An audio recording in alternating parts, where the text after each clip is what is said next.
Hey YouTube, this is a quick video on a comparison on a few MIG guns if you're looking to upgrade yours. In the middle here I have a Lincoln. It's the Magnum 100L, and it's a factory gun for my 3200 HD Lincoln welder. And there's nothing wrong with this. It's a factory grade gun, only that it's 10 feet I believe in length. And I'm looking for something a bit longer in the 15-foot range. Previously, before getting the Lincoln, I had a Harbor Freight welder, and I had upgraded that to this gun, and I found this to be a nice, sturdy, well put together gun. It works very well, and even with the length of it, which is I believe 15 feet, the cheap feeder in the Harbor Freight doesn't have any problem spooling this through. And so I was impressed when I took it apart, looking at the components of it. Now, I wanted to get a better gun, or what I thought perceived to be better gun than the China, so I opted for an HTP, which is this.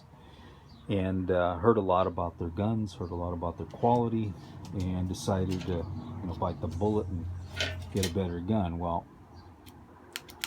it's a nice gun, but given the amount of money that you spend on these, and this is about $120, $130 as opposed to the $40 or $45 on this.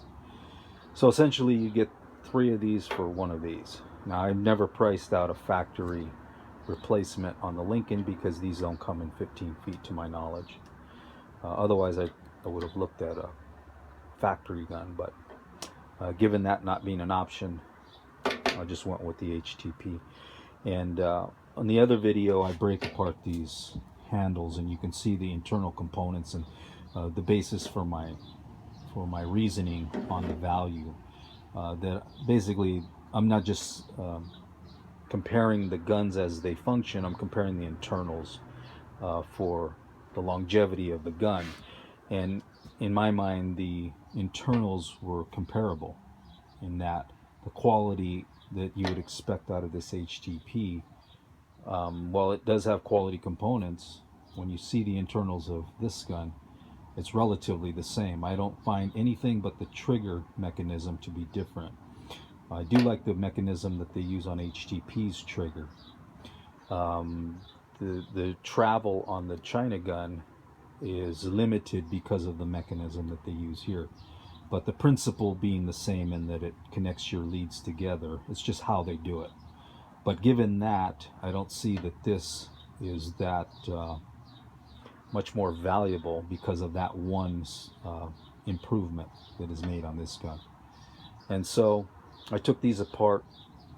I welded with them, and like I said, I found that the value, I think, is definitely with the China guns than with the HTP.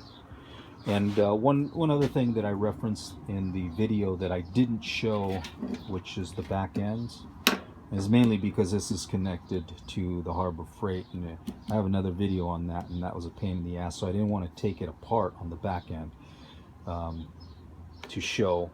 And this is already connected to my Lincoln, and again I didn't want to pull that apart, so I'll just show you very quickly. One thing that I mentioned was that I was disappointed in was the connection of this on my Lincoln, because it left a gap. And when I mention the gap, I mean a gap of about that much is exposed. And that's basically the way it fits.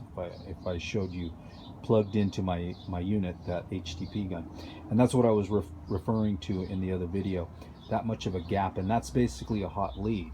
So if it's exposed like that and you drop a tool there or you touch it with something metal, you're going to get shocked, you're going to get zapped. And when I called HTP about this, they said, yeah, we do that intentionally because apparently their brass barrel is larger than this factory. This is the factory